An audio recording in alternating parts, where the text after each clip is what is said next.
പ്രിയപ്പെട്ട രക്ഷിതാക്കളെ, സ്നേഹം നിറഞ്ഞ വിദ്യാർത്ഥികളെ, ഈ വീഡിയോയിലൂടെ നമ്മൾ പരിചയപ്പെടുത്തുന്നത് സമസ്ത പാദവാർഷിക പരീക്ഷ 6ാം ക്ലാസ് ഫിഖ് പ്രധാനമായും എന്തൊക്കെ കാര്യങ്ങൾ ശ്രദ്ധിക്കണം, ഏത് രൂപത്തിലാണ് ചോദ്യം വരിക, എത്ര പാഠം പരീക്ഷയ്ക്ക് വേണ്ടി പഠിക്കേണ്ടി വരും എന്നീ വിഷയങ്ങളെല്ലാം ഉൾപ്പെടുത്തിയ വളരെ ഉപകാരപ്രദമായ നല്ലൊരു വീഡിയോ ആണ്. മുഴുവനായി തന്നെ കാണാൻ ശ്രദ്ധിക്കുക. നല്ല മാർക്ക് നമുക്ക് സ്കോർ ചെയ്യാൻ പറ്റും. പ്രധാന വിഷയങ്ങൾ പറയുന്നതിന് മുമ്പ് ആദ്യം നമുക്ക് മോഡൽ ചോദ്യപേപ്പർ ഒന്ന് വായിക്കാം. ഒന്നാമത്തത് വഫിക്ക് ചേരുംപടി ചേർക്കാനാണ്. 7 ചോദ്യങ്ങളാണ് അതിലുള്ളത്. അതിലൊന്നാമത്തത് നിസ്കാരത്തിൽ ചില അപാകതകൾക്കുള്ള പരിഹാരമാണ്. നമ്മളൊക്കെ പഠിച്ചതാണ് സഹ്വിൻ്റെ സുജൂദ്, മറവിയുടെ സുജൂദാണ് നിസ്കാരത്തിലെ അപാകതകൾക്കുള്ള പരിഹാരമാർഗം. രണ്ടാമത്തത് ഖിയാമു റമളാനാണ്, തറാവീഹ് നിസ്കാരം. ഖിയാം എന്ന് പറഞ്ഞാൽ നിൽക്കുക, നിസ്കരിക്കുക എന്നൊക്കെ അതിനർത്ഥമുണ്ട്. അപ്പോൾ റമദാൻ മാസത്തിലുള്ള നിസ്കാരം, പ്രത്യേകമായിട്ടുള്ള നിസ്കാരം ഏതാണത്? തറാവീഹ് നമസ്കാരമാണ്. അപ്പം അതിൻ്റെ ആശയവും അർത്ഥവും മനസ്സിലാക്കി വെച്ചാൽ വേഗം നമുക്ക് പഠിക്കാൻ കഴിയും. മൂന്നാമത്തത് വിത്തറിൽ പൂർണ്ണതയിൽ കുറഞ്ഞത്. വിത്തർ ഏറ്റവും ടോപ്പ് 11 റക്അത്താണ്. എന്നാൽ പൂർണ്ണതയിൽ ഏറ്റവും കുറഞ്ഞത് എത്രയാണ്? 3 റക്അത്താണ്. ഇനി പൂർണ്ണതയില്ലാതെ ഏറ്റവും കുറഞ്ഞത് എത്രയാണ്? അത് 1 റക്അത്താണ്. അത് നമ്മൾ പഠിച്ചതാണ്. ഏറ്റവും കുറഞ്ഞത് 1 റക്അത്താണ്. എന്നും 1 റക്അത്ത് നിസ്കരിക്കാൻ പാടില്ല, അത് കറാഹത്താണെന്നൊക്കെ നമ്മൾ പഠിച്ചിരുന്നു. അപ്പോൾ പൂർണ്ണതയിൽ കുറഞ്ഞത് 3 റക്അത്ത് മനസ്സിലാക്കുക. ഇനി തറാവീഹ് നിസ്കാരം ഏതാണ് യോജിച്ചത്? ഇതിൽ 20 റക്അത്തുണ്ട്, അതാണ് യോജിച്ചത്. കാരണം തറാവീഹ് നിസ്കാരം 20 റക്അത്താണ്. അഞ്ചാമത്തത് മുൻഗാമികളുടെ ശീലങ്ങളിൽ പെട്ടതാണ് എന്ത്? തഹജ്ജുദ് നിസ്കാരം. ശ്രദ്ധിക്കുക. ആറാമത്തത് പെരുന്നാളിന് വില കൂടിയ വസ്ത്രമാണ് അഫ്ളൽ. നല്ല വസ്ത്രം ധരിക്കുക പെരുന്നാളിന്, അതാണ് ഏറ്റവും ശ്രേഷ്ഠമായത്.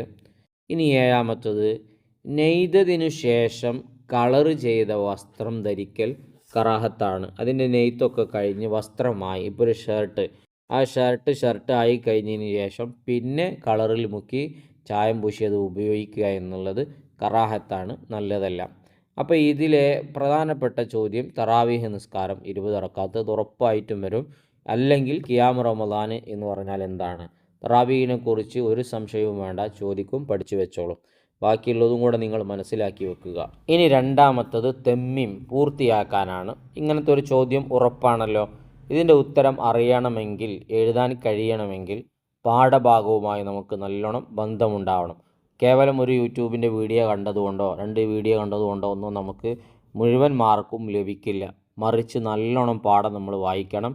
പ്രത്യേകിച്ച് ചെറിയ ചെറിയ ഹദീസുകളും ചെറിയ ആയത്തിൻ്റെ കഷ്ണങ്ങളും ഉണ്ട്. അതൊന്ന് വേറെ എഴുതി ഒഴിവിനനുസരിച്ച് നിങ്ങൾ ഹിഫ്ളാക്കി വെക്കുകയാണെങ്കിൽ ഒരു പേടിയും പേടിക്കേണ്ട, മുഴുവൻ മാർക്കും നമുക്ക് നേടിയെടുക്കാൻ കഴിയും. അപ്പോൾ അതിൽപ്പെട്ടതാണ് ഒന്നാമത്തത് ഒരു ഹദീസ്, അൽ വിത്റു ഹഖുൻ അലാ കുല്ലി മുസ്ലിമിൻ, എല്ലാ മുസ്ലിമിൻ്റെ മേലിലും വിത്ർ ബാധ്യതയാണ് എന്നറിയിക്കുന്ന ഒരു ഹദീസ്. ഇനി 2, റക്അത്തുകൾ കൂട്ടുന്നതിനേക്കാൾ ഉത്തമം എന്താണ്? നൃത്തം ദീർഘിപ്പിക്കലാണ്. അപ്പോൾ നിങ്ങൾക്ക് മനസ്സിലായോ? അപ്പോൾ ഒരു 30 റക്അത്ത് ഞാൻ നിസ്കരിക്കാൻ ഉദ്ദേശിച്ച്, എന്നാൽ എനിക്ക് അതിനേക്കാളും ഉത്തമമായത് ഒരു 4 റക്അത്ത് ദീർഘനൃത്തമുള്ളത്. ദീർഘനൃത്തം എന്ന് പറഞ്ഞാൽ നമ്മൾ ഫാത്തിഹ സൂറത്ത് ഓതുന്ന, അതാണ് ഖിയാം, അതാണ് നൃത്തം കൊണ്ട് ഉദ്ദേശിക്കുന്നത്. അത് ദീർഘിപ്പിക്കുക. അപ്പോൾ ഫാത്തിഹ ഓതിയിട്ട് ശേഷം പിന്നെ വലിയ സൂറത്ത് ഓതിയിട്ട് അങ്ങനെ നൃത്തത്തെ ദീർഘിപ്പിക്കുക. അതാണ് റക്അത്തുകൾ കൂട്ടുന്നതിനേക്കാളും നല്ലത്. ഇനി മൂന്നാമത്തത് 2 മർഹല ഏകദേശം. അത് നമ്മുടെ ജമ്മു ഖസറിൻ്റെ ഭാഗത്തിൽ യാത്രയുടെ പരിധി നിശ്ചയിക്കുന്നതിലെ ജമ്മു ഖസർ ആക്കാനുള്ള യാത്രാ പരിധിയുടെ അളവാണ് പറഞ്ഞത്. ഏകദേശം 133 കിലോമീറ്ററാണ്. 133 കിലോമീറ്റർ. അത് ഉറപ്പായും ചോദിക്കും, മനസ്സിലാക്കി വെക്കുക. നാലാമത്തത് കിബില കൊണ്ട് ഉദ്ദേശിക്കുന്നത് എന്താണ്? കിബിലക്ക് മുന്നിടുക എന്ന് പറഞ്ഞല്ലോ, കിബിലക്ക് തിരിയുക എന്നൊക്കെ നമ്മൾ പറയുമ്പോൾ അതുകൊണ്ട് ഉദ്ദേശിക്കുന്നത് കഅബയിലേക്ക് തിരിയുക എന്നതാണ്. വളരെ എളുപ്പമുള്ളതാണ്. 1-2 തവണ കേട്ട് കഴിഞ്ഞാൽ ഇതങ്ങനെ തന്നെ പഠിക്കും. പിന്നെ പാഠഭാഗത്തിൽ വന്ന ചോദ്യങ്ങളും ഉത്തരങ്ങളൊക്കെ ഒന്ന് നോട്ട് ചെയ്താൽ തന്നെ നമുക്ക് നല്ല മാർക്ക് നേടാൻ പറ്റും. മൂന്നാമത്തത് അജിബ്, ഉത്തരം എഴുതാനാണ്. പുരുഷൻ്റെ ഔറത്ത് ഏത്? മുട്ടുപൊക്കിളിനിടയിലുള്ള ഭാഗമാണ് പുരുഷന് ഔറത്തായിട്ട് വരുന്നത്. മുട്ടുപൊക്കിളിൻ്റെ ഇടയിലുള്ള ഭാഗം എഴുതുന്നത് കൂടെ ഒന്ന് ശ്രദ്ധിക്കണേ, ഇമ്പോർട്ടൻ്റ് ആണ്. രണ്ടാമത്തത് കിടന്ന് നിസ്കരിക്കുന്നവൻ എങ്ങനെ കിബിലക്ക് മുന്നിടണം. അപ്പോൾ കിടന്ന് നിസ്കരിക്കുന്ന രൂപം രണ്ടെണ്ണം നമ്മുടെ പാഠഭാഗത്തിൽ പറഞ്ഞിട്ടുണ്ട്. ഒന്ന് ചെരിഞ്ഞ് കിടന്നിട്ടും അതുപോലെ തന്നെ മലർന്ന് കിടന്നിട്ടും. അപ്പോൾ ഒന്ന് സെപ്പറേറ്റ് ചോദിക്കുകയാണെങ്കിൽ നിങ്ങൾക്ക് ചെരിഞ്ഞ് കിടന്ന് എന്ന് മാത്രം ചോദിക്കുകയാണെങ്കിൽ അത് എഴുതിയാൽ മതി. മലർന്ന് കിടന്ന് എന്ന് ചോദിക്കുകയാണെങ്കിൽ അത് എഴുതിയാൽ മതി. വെറും കിടന്ന് നിസ്കരിക്കുകയാണെങ്കിൽ ഇത് രണ്ടും കൂടെ എഴുതി കൊടുക്കുന്നത് നന്നാകും. ചെരിഞ്ഞ് കിടന്ന് നിസ്കരിക്കുന്നവർ നെഞ്ചും മുഖവും കൊണ്ട് കിബിലയിലേക്ക് മുന്നിടണം. ഇനി മലർന്ന് കിടന്ന് നിസ്കരിക്കുന്നവരാണെങ്കിൽ മുഖവും ഉള്ളൻ കാല് എന്നിവ കൊണ്ട് മുന്നിടണം. അപ്പോൾ ഈ രണ്ടും നമ്മൾ വ്യത്യസ്തമായി തന്നെ മനസ്സിലാക്കുക. ചെരിഞ്ഞ് കിടക്കുന്നതും മലർന്ന് കിടക്കുന്നതും രണ്ടും രണ്ടാണ്. രണ്ട് രൂപവും പഠിച്ചു വെക്കുക. ഇനി മൂന്നാമത്തത് കസർ എന്നാൽ എന്ത്. നമ്മൾ ജമ്മും കസറൊക്കെ ആക്കൂലേ, അതിലെ കസർ എന്നാൽ എന്താണ്. 4 റക്അത്തുള്ള നിസ്കാരം 2 റക്അത്തായി നിസ്കരിക്കുക, അതിനാണ് നമ്മൾ കസർ എന്ന് പറയുക. ജം ആണെങ്കിലോ ജമ്മ് രണ്ടും ഒരുമിച്ച് നിസ്കരിക്കുക. മഗ്‌രിബും അതുപോലെ തന്നെ ഇശാവും ഒരുമിച്ച് നിസ്കരിക്കുക, അങ്ങനെയെങ്കിൽ ജം ആവും. അപ്പോൾ അവിടെ റക്അത്ത് കുറയൂല. 3 മഗ്‌രിബിൻ്റെ 3 അതുപോലെ തന്നെ ഇശായിൻ്റെ 4 തന്നെ വരും. ഇനി ജംഉം കസറും ആക്കുമ്പോൾ അവിടെ ഇശായിൻ്റെ 4 പോയിട്ട് എന്താവും, 2 ആകും. അതാണ് കസർ എന്ന് പറഞ്ഞാൽ 4 റക്അത്തുള്ള നിസ്കാരം 2 റക്അത്തായി നിസ്കരിക്കുക എന്നതിന്. നാലാമത്തത് വിത്റിന് ശേഷം 3 വട്ടം ചൊല്ലേണ്ടത് എന്ത്. നബി സല്ലല്ലാഹു അലൈഹി വസല്ലം തങ്ങൾ പറഞ്ഞു എന്താണ്, സുബ്ഹാനൽ മലിക്കുൽ ഖുദ്ദൂസ് എന്ന് 3 തവണ ചൊല്ലുക വിത്റിന് ശേഷം. അതൊരു ഇമ്പോർട്ടൻ്റ് ആയിട്ടുള്ള ദിക്റാണ്, നോട്ട് ചെയ്ത് വെക്കുക. ഇനി അഞ്ചാമത്തത് ഒരു ഇമ്പോർട്ടൻ്റ് ആയിട്ടുള്ള ചോദ്യം, തറാവീഹ് എന്നതിൻ്റെ അർത്ഥം എന്ത്. വിശ്രമിക്കാനുള്ള ഇരുത്തം എന്നാണ് അതിൻ്റെ അർത്ഥം. ഇനി നമുക്ക് നാലാമത്തതാണ് വായിക്കാനുള്ളത്. വ്യക്തമാക്കാനുള്ള 3 ചോദ്യങ്ങൾ അതിൽ വരുന്നുണ്ട്. അത് വായിക്കുന്നതിന് മുമ്പ് ഇതുപോലത്തെ നല്ല നല്ല വീഡിയോകൾ കഷ്ടപ്പെട്ട് നിങ്ങളിലേക്ക് എത്തിക്കുന്നതിൽ നിന്ന് ഞങ്ങൾ പ്രതീക്ഷിക്കുന്നത് നിങ്ങളുടെ സ്നേഹമായ സബ്സ്ക്രൈബാണ്. ചെയ്യാതെ കാണുന്നവരുണ്ടെങ്കിൽ ഒന്ന് ചെയ്ത് സപ്പോർട്ട് ചെയ്യുക. ഒരു ലൈക്ക് ഇപ്പോൾ തന്നെ കൊടുത്തേക്കുക. അവസാനം വീഡിയോ ഉപകാരപ്പെട്ടെങ്കിൽ നന്ദി അറിയിച്ച് അൽഹംദുലില്ലയോ താങ്ക്സോ ആമീനോ എന്തെങ്കിലും ഒന്ന് കമൻറ്റിലൂടെ എഴുതി അറിയിക്കുകയും ചെയ്യുക.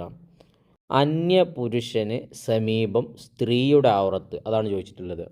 അന്യപുരുഷന്മാരുടെ മുമ്പിൽ സ്ത്രീകളുടെ ഔറത്ത് എന്താണ്, ശരീരം മുഴുവനും മറക്കണം. അപ്പോൾ സ്ത്രീകൾ ശരീരം മുഴുവനും മറക്കൽ നിർബന്ധമാണ്. അതല്ലാത്തത് ഔറത്തായിട്ട് വരും. ഔറത്ത് വെളിവാക്കിയതിൻ്റെ പേരിൽ ശിക്ഷയും ഉണ്ടാകും. ഇനി രണ്ടാമത്തത് ജമ്മു തക്ദീമാണ് ചോദിച്ചിട്ടുള്ളത്. ജമ്മു തക്ദീം മാറിപ്പോകരുത്, 2 ജമ്മുകളുണ്ട്. ജമ്മു തക്ദീമാണ് ഇവിടെ ചോദിച്ചിട്ടുള്ളത്. ഇനി ജമ്മു തഖീർ വേറെ നമ്മൾ പഠിച്ചിട്ടുണ്ട്. അപ്പോൾ തക്ദീം എന്ന് പറഞ്ഞാൽ തന്നെ എന്താണ്, മുന്തിക്കുക എന്നതാണ്. അപ്പോൾ ഒരു മുന്തിക്കുക എന്ന് അത് നമ്മളെ എഴുതുന്നതിൽ വരണം. തക്ദീമിൻ്റെ അർത്ഥം എന്താണ്, മുന്തിക്കുക എന്നതാണ്. അപ്പോൾ അസർ ലൊഹറിൻ്റെയും ഇഷാ മഗ്‌രിബിൻ്റെയും അസർ ലൊഹറിൻ്റെയും ഇഷാ മഗ്‌രിബിൻ്റെയും സമയത്തേക്ക് മുന്തിച്ചു നിസ്കരിക്കലാണ്. അപ്പോൾ അസറിനെ നമ്മൾ എന്ത് ചെയ്യുന്നു, ലൊഹറിൻ്റെ സമയത്തേക്ക് കൊണ്ടുവരും. ഇപ്പോൾ ഒരു 12:30 ബാങ്ക് കൊടുത്താൽ 1 മണിക്ക് തന്നെ ലൊഹറും അസറും നിസ്കരിക്കുന്നു.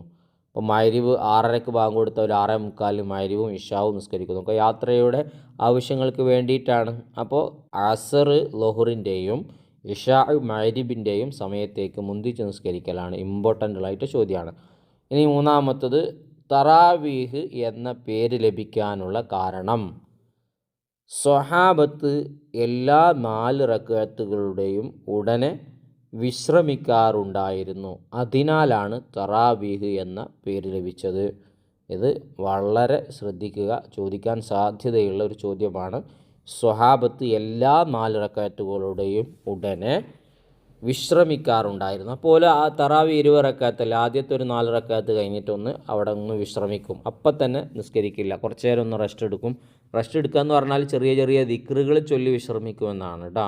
അതല്ലാതെ നമ്മളെ പോലെ കിടന്നുറങ്ങുക എന്നല്ല. അല്ലെങ്കിൽ എന്തെങ്കിലും ജ്യൂസോ അല്ലെങ്കിൽ പൊരിക്കടി ബാക്കി ഉണ്ടാവുമല്ലോ, നോമ്പിനല്ലേ ഇപ്പോൾ ഇത് സംഭവിക്കുന്നത്. അപ്പോൾ അത് തിന്നാൻ പോവുക ഒന്നുമല്ല. പിന്നെ അവിടെ തന്നെ ഇരുന്നിട്ട് ദിക്റുകൾ ചൊല്ലി വിശ്രമിക്കും. എന്നിട്ട് അടുത്ത നിസ്കാരത്തിൻ്റെ തറാവി നിസ്കാരത്തിൻ്റെ ബാക്കി തുടങ്ങും. ഇനി അടുത്തത് ഉക്തുബുൽ ഇസ്നൈനി, ഇമ്പോർട്ടൻ്റ് ആയിട്ടുള്ള ചോദ്യമാണ്. 2 എണ്ണം വീതം എഴുതാനാണ്. പിന്നെ അതിലൊന്ന് സെഹ്വിൻ്റെ സുജൂദിൻ്റെ കാരണങ്ങൾ. അപ്പോൾ പലതും നമ്മുടെ പുസ്തകത്തിൽ പറഞ്ഞിട്ടുണ്ട്. ഇവിടെ എഴുതി കൊടുക്കാൻ സ്ഥലമില്ല, ഉള്ളതനുസരിച്ച് എഴുതി കൊടുത്തിട്ടുണ്ട്. അവ്വാലു സുന്നത്ത് മറന്നോ മനഃപൂർവ്വമോ ഒഴിവാക്കുക. അബ്ആദു സുന്നത്തുകളും ഐഹാത്ത് സുന്നത്തുകളുണ്ട്. ഇതിൽ അബ്ആദു സുന്നത്ത് മറന്നിട്ടോ അല്ലെങ്കിൽ മനഃപൂർവ്വമോ ഒഴിവാക്കിയാൽ എന്ത് ചെയ്യാം? സഹുവിൻ്റെ സുജൂദ് ചെയ്യാം. അതുപോലെ തന്നെ അല്ലെങ്കിൽ അതിൽ സംശയിക്കുക, ഞാനത് അബ്ആദു സുന്നത്ത് ചെയ്തോ ചെയ്തില്ലേ, അപ്പോൾ ഒരു സംശയം വന്നു, ആ സുന്നത്ത് അവിടെ ചെയ്തോ ചെയ്തില്ലേ, അതാണ് അല്ലെങ്കിൽ അതിൽ സംശയിക്കുക. അങ്ങനെ സംശയിച്ചാലും അപ്പോൾ നമ്മൾ മറന്നു പോവുകയോ മനഃപൂർവ്വം ഒഴിവാക്കുകയോ അല്ലെങ്കിൽ ചെയ്തോ ചെയ്തില്ലേ എന്നൊരു സംശയം, അങ്ങനെയെങ്കിലും സഹുവിൻ്റെ സുജൂദ് ചെയ്യാം. അടുത്തത് കൗലിയായ ഒരു കാര്യം സ്ഥാനം മാറ്റുക. അപ്പോൾ ചൊല്ലേണ്ട ദിക്റുകൾ, ആ ദിക്റുകൾ എന്താക്കുക? കൗലിയാണല്ലോ പറയേണ്ട ദിക്റുകൾ, ആ ദിക്റുകൾ നമ്മൾ സ്ഥാനം മാറ്റുക. അതിനിങ്ങനെ തന്നെ എഴുതി കൊടുക്കണം, കൗലിയായ ഒരു കാര്യം സ്ഥാനം മാറ്റുക. ഇനി രണ്ടാമത്തത് ജംഉം കസുറുമായി നിസ്കരിക്കുന്നതിൻ്റെ നിബന്ധനകളാണ് ചോദിച്ചിട്ടുള്ളത്. ജംഉം കസുറുമായി നിസ്കരിക്കുന്നതിൻ്റെ നിബന്ധനകൾ, അതൊരു ഇമ്പോർട്ടൻ്റ് ആയിട്ടുള്ള ചോദ്യമാണ്. ദീർഘയാത്രയായിരിക്കണം. നമ്മൾ ഇവിടുന്ന് നാട്ടിൽ നിന്ന് എന്താണ് കോഴിക്കോട് നിന്ന് അതിൻ്റെ തൊട്ടടുത്തുള്ള സ്ഥലത്തേക്ക് പോവുക, അതിനൊന്നും പറ്റില്ല. അപ്പോൾ ദീർഘമേറിയ യാത്രയായിരിക്കണം. പിന്നെ അഥവാ 2 മർഹല ഉണ്ടാവണം, ഏകദേശം 133 കിലോമീറ്ററാണത്. പിന്നെ അനുവദനീയമായ യാത്രയാവണം, അനുവദനീയമായ യാത്രയായിരിക്കണം ആ പോകുന്ന യാത്ര. ഇവിടുന്ന് സിനിമ കാണാൻ വേണ്ടി പോവുക, അതിന് ജമ്മു കസ്തൂറാക്കാൻ പറ്റുമോ? ഇല്ല, അതൊന്നും ഒരിക്കലും പറ്റാത്ത കാര്യങ്ങളാണ്.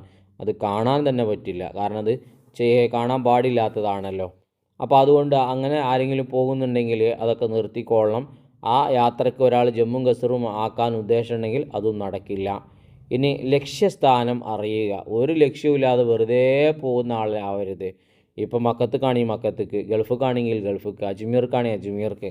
അപ്പോൾ ഒരു ലക്ഷ്യമുള്ളതായിരിക്കണം. പിന്നെ താമസിക്കുന്ന നാട് വിട്ട് കടക്കണം. ഇപ്പം നമ്മൾ പോകുന്നത് ഗൾഫിക്ക് തന്നെയാണ്, പക്ഷേ വീട്ടിൽ നിന്ന് ളുഹുറും അസ്റും നിസ്കരിച്ചിറങ്ങാൻ പറ്റുമോ? അത് പറ്റില്ല. നമ്മളെ ആ മഹല്ല്, നമ്മുടെ ആ പ്രദേശം വിട്ടതിന് ശേഷമേ നമുക്ക് ജമ്മും കസറും പിന്നെ ജമ്മൊക്കെ ആക്കാൻ പറ്റുകയുള്ളൂ. ഇനി നമുക്ക് എഴുതാനുള്ളത് ഉക്തുബിൽ അഹ്കാം, വിധികൾ എഴുതുക എന്ന് പറയുന്ന ഒരു ചോദ്യമാണ്. ഒരുപാട് വിധികൾ നമ്മുടെ പാഠത്തിൽ പറയുന്നുണ്ട്, അതൊക്കെ നമ്മുടെ ഓർമ്മയിൽ ഉണ്ടായിരിക്കണം. ഇവിടെ പുരുഷന് നരച്ച മുടി ചുവപ്പ് കളർ കൊടുക്കൽ, മൈലാഞ്ചി പോലത്തെ നമ്മൾ ചുവപ്പ് കളർ കൊടുക്കൽ സുന്നത്താണ് എന്ന് നമ്മൾ പഠിച്ചിരുന്നു. പിന്നെ പതിവായി വിത്തർ 1 റക്അത്ത് നിസ്കരിക്കണം, നമ്മൾ നേരത്തെ പറഞ്ഞു, അത് കറാഹത്താണ്. അങ്ങനെ എന്നും 1 റക്അത്ത് നിസ്കരിക്കരുത്, പരമാവധി 3 നിസ്കരിക്കുക. എന്തെങ്കിലും എവിടേക്കെങ്കിലും പോകാൻ തിരക്കുണ്ടെങ്കിൽ 1 റക്അത്തിൽ ചുരുക്കുക, അതാണ് ചെയ്യേണ്ടത്. ഇനി മൂന്നാമത്തത് ഇമാം സഹുവിൻ്റെ സുജൂദ് ചെയ്താൽ മഅ്മൂമ് ചെയ്യൽ എന്താണ്? ഇമാം സഹുവിൻ്റെ സുജൂദ് ചെയ്തോ, മഅ്മൂമ് നോക്കിയിരിക്കാൻ പറ്റുമോ? ഇല്ല, ഇമാമിൻ്റെ കൂടെ തന്നെ ചെയ്തോളണം. ഇമാം ചെയ്തോട്ടെ, ഞാൻ ചെയ്യൂല എന്ന് പറഞ്ഞ് നിന്നാൽ നിസ്കാരം അങ്ങ് ബാത്തിലായി പോകും. അപ്പോൾ നിർബന്ധമാണ്, വാജിബാണ്. അപ്പോൾ ഇമാം സഹുവിൻ്റെ സുജൂദ് ചെയ്താൽ മഅ്മൂമ് ചെയ്യൽ വാജിബാണ്. ഇനി നാലാമത്തേത് പുരുഷൻ പട്ടുവസ്ത്രം ധരിക്കലിൻ്റെ വിധി നിങ്ങൾ കമൻറ്റിലൂടെ എഴുതി അറിയിക്കുക. അത് വായിച്ചു കഴിഞ്ഞതിലൂടെ ഏത് രൂപത്തിലാണ് ചോദ്യം വരിക എന്നുള്ളത് കൃത്യമായി മനസ്സിലാക്കി കഴിഞ്ഞിട്ടുണ്ടാവും. ഇനിയും നമുക്ക് നല്ല നല്ല വീഡിയോകൾ ചെയ്യണം. അതിന് നിങ്ങളെ സപ്പോർട്ടായ സബ്സ്ക്രൈബ് വേണം, ഒരു ലൈക്ക് കൊടുത്തേക്കുക. ഉപകാരപ്പെട്ടെങ്കിൽ കമൻറ്റിലൂടെ അറിയിക്കുക. ഇൻഷാ അല്ലാഹ് നല്ല നല്ല വീഡിയോയുമായി നമുക്ക് വീണ്ടും കാണാം. നമുക്ക് പഠിക്കാനുള്ള പാഠങ്ങൾ 6ാം ക്ലാസ്സിൽ 6 പാഠങ്ങളാണ് ഫിഖ്ഹിന് പഠിക്കാനുള്ളത്. 6ൽ 6 പാഠങ്ങൾ. ഓക്കെ.